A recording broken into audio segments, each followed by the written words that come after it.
Malayalam film industry in दिनों चर्चा में है। मीटू अभियान ने भी एक बार फिर जोर पकड़ लिया है। कारण है फिल्म अभिनेत्रियों के साथ बढ़ती यौन शोषण की घटनाएं। फिल्मों में काम के बदले सेक्सुअल फेवर्स मांगा जाना, कास्टिंग काउच, हरासमेंट जैसे मामले सामने आना। अब तक यौन शोषण के आरोपों के कुल 17 मामले दर्ज किए गए हैं, जिसमें मलयालम सिनेमा से लेकर सीपीआईएम विधायक का नाम भी सामने आया है। मलयालम एक्टर मोहनलाल ने इस भारी दबाव के बाद अब मलयालम मूवी एक्टर्स एसोसिएशन के अध्यक्ष पद से इस्तीफा दे दिया है। Actor Siddique, film maker Ranjith, Malayalam actor और सीपीआईएम विधायक मुकेश, एक्टर जयसूर्या और इदावेला बाबू पर गंभीर यौन शोषण के आरोप हैं, जिसके बाद सिद्दीकी और रंजीत को भी अपने पद से इस्तीफा देना पड़ा। आपको बता दें, मलयालम फिल्म इंडस्ट्री के इतने बड़े अपराध की जानकारी हेमा कमेटी की रिपोर्ट में दी गई, जिसमें कई पीड़ितों ने खुद अपने साथ हुए यौन शोषण के अपराध को जाहिर किया है। एक्टर सिद्दीकी को लेकर पीड़ित एक्ट्रेस ने दावा किया है कि 21 साल की उम्र में उसके साथ यौन शोषण की घटना हुई थी। उसने कहा, यह किस्सा एक मलयालम फिल्म के दौरान का है। उन्होंने मुझे फिल्म के बारे में बात करने के लिए मैस्कॉट होटल में बुलाया था। बातचीत के दौरान उन्होंने मुझे प्यार से बेटी कहा, लेकिन वो मेरे साथ गलत हरकत कर रहे थे। मैं प्रोफेशनल मीटिंग के लिए उस होटल में गई थी। मुझे अंदाजा नहीं था कि वहां मेरे साथ ये सब होगा। होटल में उसने मेरा जबरन यौन शोषण किया और जब मैंने विरोध किया तो मुझे लात मारी गई। ये सब मुझे फंसाने की साजिश थी। उसने जो भी कहा सब कुछ झूठ था। मेरी तरह बहुत से लोग हैं जिनका यौन शोषण हुआ है। मुझे पता है कि मैं मीडिया में क्या बोल रही हूँ, लेकिन यदि मैंने नहीं कहा तो किसी को पता नहीं चलेगा कि उसने मेरे साथ कैसा व्यवहार किया था।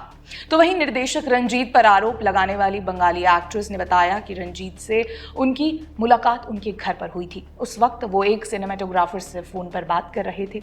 इसके बाद वो मुझे दूसरे कमरे में ले गए जहां अंधेरा था। उन्होंने मुझसे उस सिनेमेटोग्राफर से बात करने के लिए कहा। जब मैं बात करने लगी तो मेरे बगल में खड़े हो गए, मेरी चूड़ियों से खेलने लगे, मेरी स्किन को छू रहे थे। मुझे असहज महसूस हो रहा था। उन्होंने मेरे बालों और गर्दन को छूने की कोशिश करी तो मैं कमरे से बाहर आ गई। मुझे पता है इंडस्ट्री में कैसे काम होता है। इन्हीं सब का खुलासा हेमा कमेटी की रिपोर्ट भी कर रही है कि इंडस्ट्री में निर्देशक और मेकर्स अक्सर महिलाओं पर जबरन यौन आकांक्षाओं की पूर्ति के लिए दबाव बनाते थे।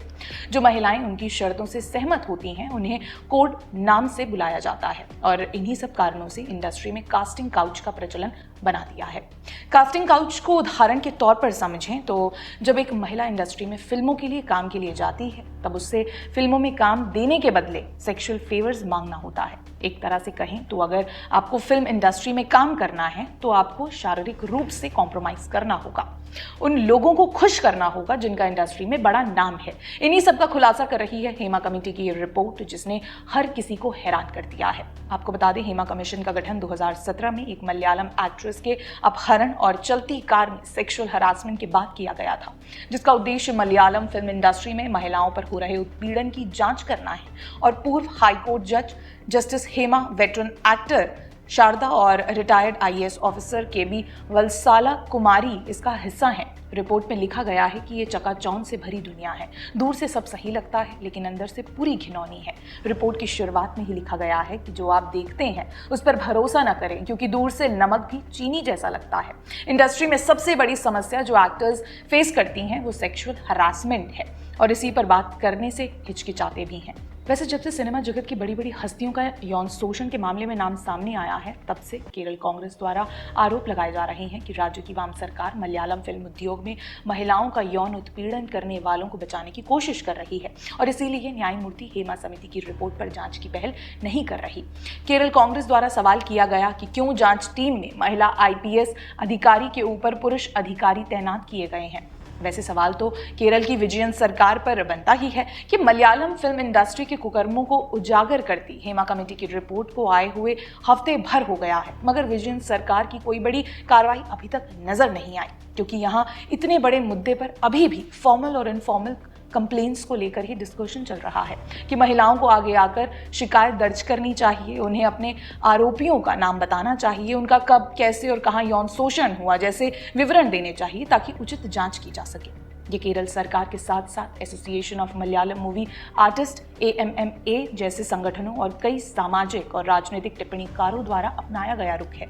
यानी कानून की तरफ से पूरी रिपोर्ट आ गई और अभी भी इसी बात पर चर्चा चल रही है कि फॉर्मल कंप्लेन आने दो, तब मामले पर कुछ कार्रवाई की जाएगी। ऐसे में सवाल है केरल सरकार से कि क्या आपको नहीं लगता अपराधियों पर जल्द से जल्द कार्रवाई की जानी चाहिए और जिन महिलाओं के साथ यौन शोषण हुआ है उन्हें जल्द से जल्द इंसाफ मिले।